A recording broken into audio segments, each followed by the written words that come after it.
only a master makes something look effortless.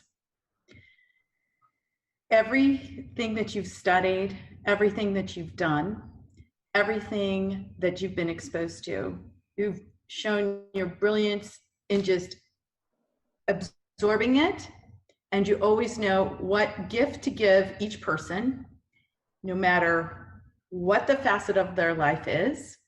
And that kind of comprehension and in alignment with the spiritual walk that everyone is going through, and your ability to tap into that and be able to share with them at that level, you're a miracle. I love you. And my grandmother has been dead for many years, and I have missed her. And when we first talked, I felt like you were wise like she was, and she used to give me a lot of very good old school, old country advice. Yeah. But she couldn't teach me what you've taught me, and you've taken it to a whole nother level. And I love you, and thank you so much.